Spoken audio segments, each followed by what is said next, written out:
Hello and welcome to the Bear Down Breakdown here on Sports Tree LTD, our platform's NFL show. Folks, I'm Connor Rowntree and I'm ecstatic to be back in the studio talking a little football with you today, previewing Thursday Night Football, previewing the Bears game come the weekend, and your lock pick of the week for the Survivor Pool picks. We're going to jump right into this now, folks, with our top 5 NFL power rankings. Coming in at number 5 is the Baltimore Ravens, finding ways to win games and into our top 5. Coming in at number 4 is the New England Patriots, making their top 5 debut and capturing control of the AFC East. The Tampa Bay Buccaneers are up to number 3 on our list, the Arizona Cardinals are up to number 2, and the Green Bay Packers are holding the top seed as our number 1 team in our power ranking. I just think they're the best team in the NFL right now. They got their defense clicking, and man, oh man, is Aaron Rodgers looking like a man possessed.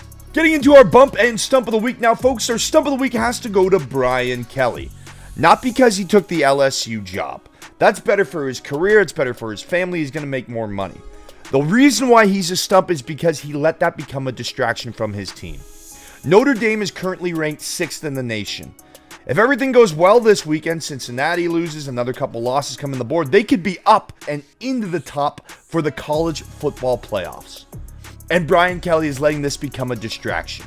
You're supposed to be the leader of this team. Lead these young men, not be their lead distraction, you stump.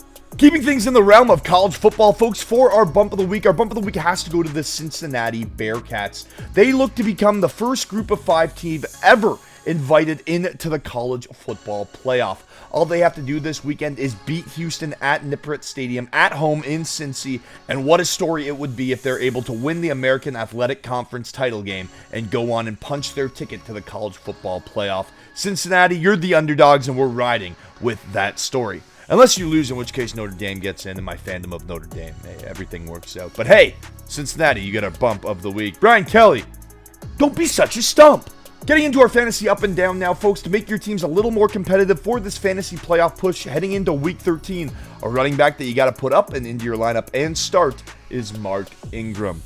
Alvin Kamara is out. He's out of Thursday Night Football. He's not playing tonight. That means Mark Ingram, a guy that's been getting double-digit fantasy points for the last couple of weeks, will have an opportunity to go back and look like his vintage 2015 self when he was tearing it up in New Orleans. Make sure you add Mark Ingram and start him. All right, folks, another running back that you should put up and into your lineup. A less obvious one, let's say if Alexander Madison are off the table, Chuba Hubbard off the table, and the aforementioned Mark Ingram are off the table, and you need to start, turn to Rojo.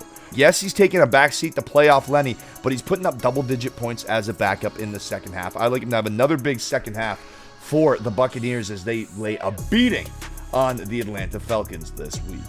All right, folks, as for our fantasy down, make sure you drop Cam Newton. In typical Cam Newton fashion, he took the world by storm and then just kerplummeted like he did last year in New England. He completed just 5 attempts, 5 completions on 21 pass attempts with 2 interceptions. It doesn't get much worse than that. All right, folks, as for our other down, it's time to start shopping Calvin Ridley. If there's a team that wants that double-digit performer later in the season, you should take advantage of that and trade him now. There are some rumblings that he could be coming back. There is no specific time or date when, but the thing is, he is a play-making receiver. You can go back and look at what he did earlier in the season. He's their top gun on offense. If you want to trade Calvin Ridley for a solid piece right now, make sure you go ahead and pull that trigger.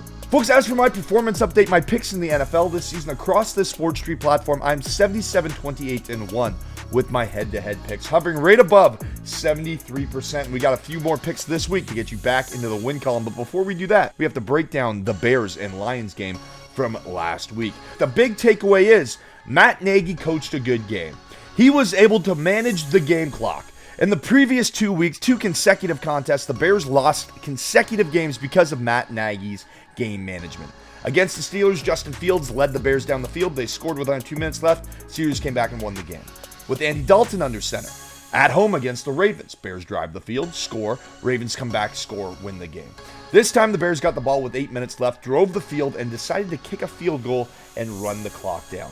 The best coaching I've seen, maybe it was because Nagy was on the hot seat, but man, oh man, let me tell you, it's going to get a lot harder this week as he has to take on the Arizona Cardinals. This explosive Cardinals team is finally healthy and should be well rested coming off a bye. They also have to love this situation, getting back on the road where they're 6-0 this season to battle an inferior Bears team. While the Bears D does rank among the top 7 in the NFL like Arizona, their offense production is third last in the league. Yes, Dalton looked good last week, but the facts are he couldn't put up 20 points against a Lions team that is yet to win a game this season. The Cardinals are 8-0 in games while allowing their opponents to score less than 20 points. Undefeated. In contrast, the Bears have scored 16 points or fewer in 6 games this season. Just horrendous. Simply put, the Cardinals are one of 2 teams that rank top 5 in scoring on offense and scoring defense this season in the NFL, and they get their best players back in Chicago. Despite the emotional win last week for the Bears, I think Arizona is just going to be too much for the Bears to handle in all 3 phases of the game. Take the Cardinals to win this one on the road. For Thursday Night Football, folks, it's the Dallas Cowboys who ride into New Orleans to battle the Saints in a game that has playoff implications for 2 teams that are on quite nasty skids. The Cowboys have lost 3 of their last 4 games after starting the season 6-1, and the Saints, on the other hand, have lost 4 consecutive games and have never lost 5 consecutive games in the Sean Payton era. So we could be witnessing history tonight, but something's got to give. And I think that's going to be Dak Prescott giving the ball out to his playmakers. Amari Cooper back in the lineup, CeeDee Lamb back in the lineup, guys they didn't have last week, plus he has Schultz, plus he has Pollard, plus he has Zeke. And he threw for 375 yards last week in a loss.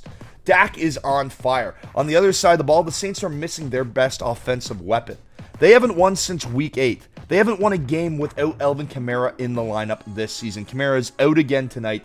It's going to be tough sledding for that football team. With Taysom Hill starting and without Kamara on offense, I see the Saints offense being very limited come Thursday night. The Cowboys, on the other hand, they're going to be able to open up their playbook, and I like them to go into New Orleans and get a huge win on Thursday night. Make sure you take the Cowboys to win this game and cover. All right, folks, that leads us into our Survivor Pool pick of the week. We're going to run down all of our picks. We can't use the same team twice this season, so things are starting to get a little interesting. In week 1, we used the Kansas City Chiefs. In week 2, the Denver Broncos. Week 3, it was the Raiders. Week 4, Tampa Bay. Week 5 was the Ravens. Week 6, the Los Angeles Rams.